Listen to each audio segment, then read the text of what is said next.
Hello বন্ধুরা, ছায়া daily ব্লগে সবাইকে স্বাগত জানালাম। আজকে তো শনিবার,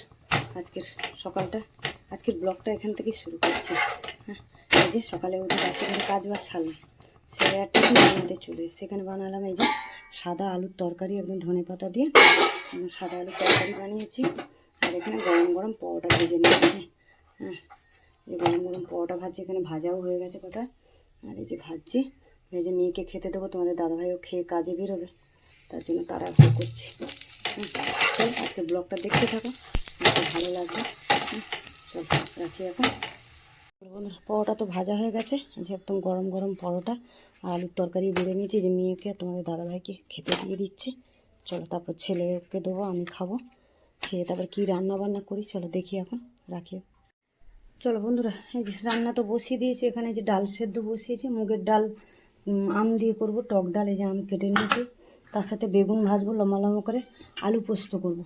আজকের হচ্ছে এই রান্না বান্না করবো, নিরামিষ তো। কী রাঁধবো এতক্ষণ বসে বসে এই চিন্তা করি, ভাবলাম যে টক ডাল করি, বেগুন ভাজা আর আলু পোস্ত করে দিয়েই খাওয়া হয়ে যাবে। চল কড়া বসিয়ে দিয়েছি, কড়াতে তেলও দিয়ে দিলাম, বেগুনগুলো ভেজে নিয়ে তারপরে এই কড়াতে পোস্তটা বসিয়ে দেবো। চলো বন্ধুরা, এই যে বেগুন ভাজা তো হয়ে গেছে, বেগুনগুলো ভেজে তুলে নিলাম, নিয়ে ওদিকে ডাল সেদ্ধ হচ্ছে, এদিকে পোস্তটা বসিয়ে দিই।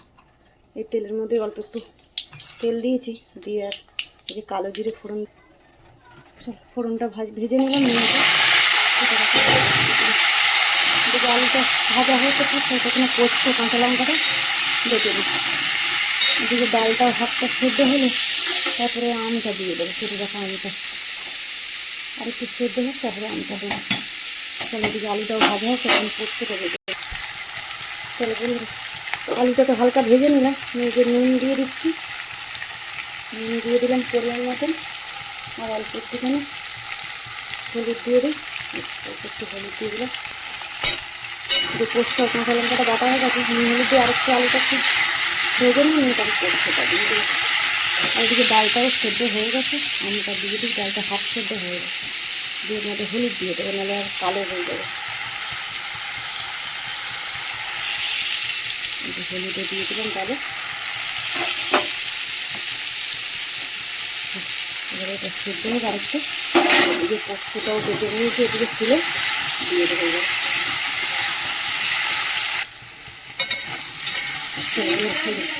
পোস্তটা দিয়ে দিলাম, পোস্ত কাঁচা লঙ্কা বাটাটা জলে দিয়ে দেবো এর মধ্যে।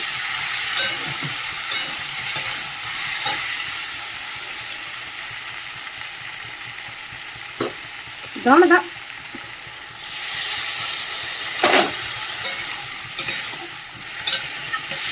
রান্না করছি, এদিকে আমার মেয়ে পিছন দিক দিয়ে এসে বদমাইশি করছে।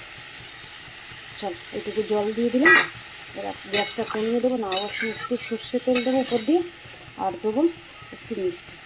আর এদিকে তো ডালটা হচ্ছে, চল ডালটা হতে থাকে।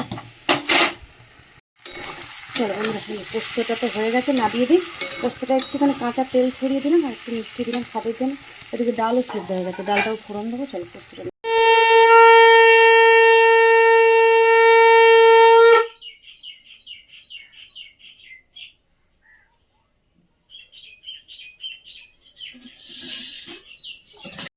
চলো বন্ধুরা, রান্নাবান্না সেরে চান করে যে পুজো করে চলে এলাম, মেয়েকে খেতে দেবো। পড়া আছে 3:30 থেকে 3:30 বা 4টে থেকে পড়া আছে, পড়তে যাবে, খেতে দিয়ে দিই। গরম গরম ধোঁয়াটা ভাত একদম।